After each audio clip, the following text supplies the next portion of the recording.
We got one final video for Thursday, and it's time to talk about Kenny Omega versus Matt Sydal for a AEW World Championship Eliminator match. Where if Matt Sydal defeats Kenny Omega, then he gets a shot at the world title later. I mean, it's not a bad idea with the idea of turning into an eliminator match, but it's at the same time, wouldn't it just make it more sense if Kenny Omega had someone represent him to get the match, and that person loses, which did happen on Dark Elevation, and Tony Khan made his official in-ring debut as an authority figure and went all geeky on us. Yeah, he looked like a total geek, but it's like, and people are just making insults about it because how dare he show his face. We don't want authority figures. It's like he's not really being Bischoff authority or Vince authority. He's just probably just aiming for that more neutral term where he was like, you promised Matt Sydal this, you're going to honor it, so you're going to do a match. So it's like, it's not like he's being a face or a heel in this. It's more like he's a face on, he's clearly the face in this because there's clearly politicking going on with Impact's guys going ahead and trying to go ahead and get a victory over this. But at the same time, it's like he's a heel on Impact all of a sudden with his smiling faces. Smiling faces, sometimes they don't tell the truth. Smiling faces, sometimes they don't tell the truth. Yeah, so this led to Kenny Omega taking on Matt Sydal in a World Title Eliminator match. And oh, fuck. This was the opening match. I gotta say, I really had wished for a second Matt Sydal won because I actually thought he was gonna win. And so then we could have a match 2 weeks later. We could have a match after Rebellion when Kenny Omega probably shows around with his 2 belts, or 3 belts, or 4 belts. I mean, like Rich Swann's been showing his TNA World Title he won from Moose.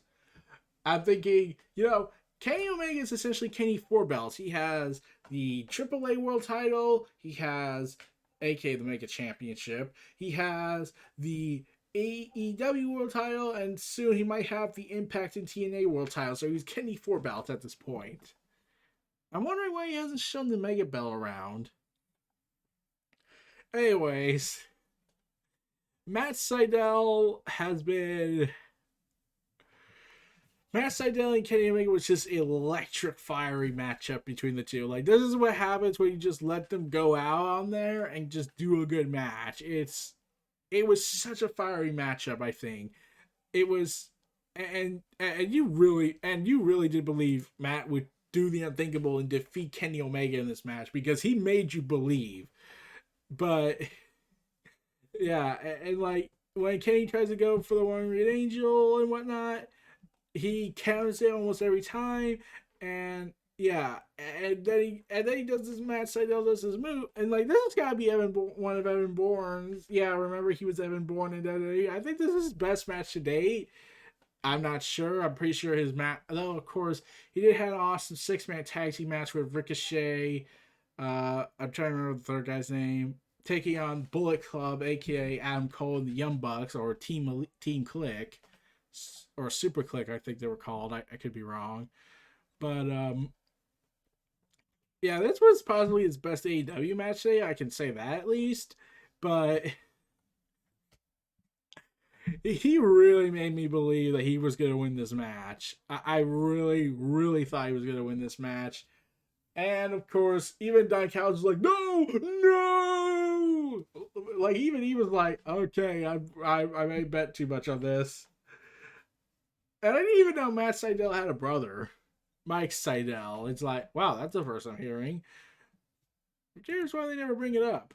So in WWE or anywhere else, but Yeah, this was a pretty damn good match. I was convinced this was gonna go the other way. Kane was actually gonna lose, but yeah, we got vicious V triggers.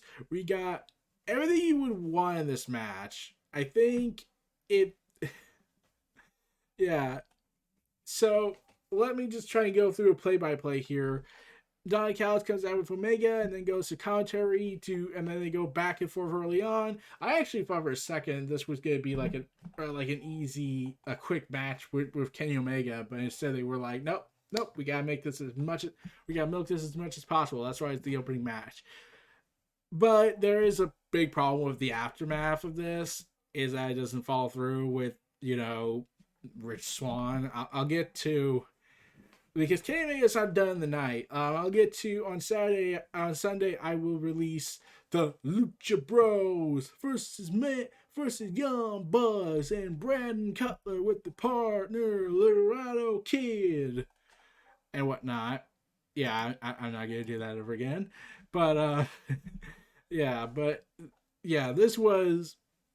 So Kenny Omega continues to work over Matt Sydal, hitting a few short arm clotheslines. Matt Sydal returns with fire with a couple of kicks, forearms, but he trips Omega, then lands on a standing flip cover, 2 count. And I love how when Matt Sydal tries to go for a leaping drop kick, Kenny Omega's just like, and gets out of the ring, and then Omega with a side suplex on the apron. Back in the ring, Omega goes for a powerbomb, fails miserably, takes a couple spinning heel kicks. He tries to go to the top. Matt Sydal hits a standing brainbuster, pin for the 2 count. And Sydal looks for a top rope hurricanrana. Omega slips under, and Sydal goes up, bounces off the top turnbuckle, and crashes to the mat. A Snapdragon suplex by Omega, goes for a V trigger. Sydal rolls up for a 2 count. Sydal hits a roundhouse kick, lightning spiral, cover, 2 count. Sydal tries for the Meteoria. I'm butchering that. Gets caught in buckle bomb, V trigger, cover 2.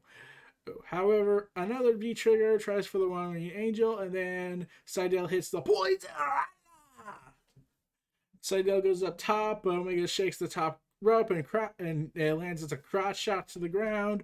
Omega tries for a One-Winged Angel, gets countered into a tricky pin. That's a very close 3 count. I really did believe Matt Sydal was going to win this. For one fleeting moment, I thought he was actually going to win this. But Omega gets out of it, nails one more V trigger, and finally gets the One-Winged Angel. 1, 2, 3. And once again, bigger than Ibushi. I'm bigger than Ibushi. That's what he said on Impact. And because, they're clearly building to that. Even though Kota Ibushi's the only guy to ever kick out the One-Winged Angel, I'm still banking that Hangman will be the second. And, yeah. This was a lit match. I'm glad that they have the heel champion going ahead and winning clean in the ring for these kinds of matches.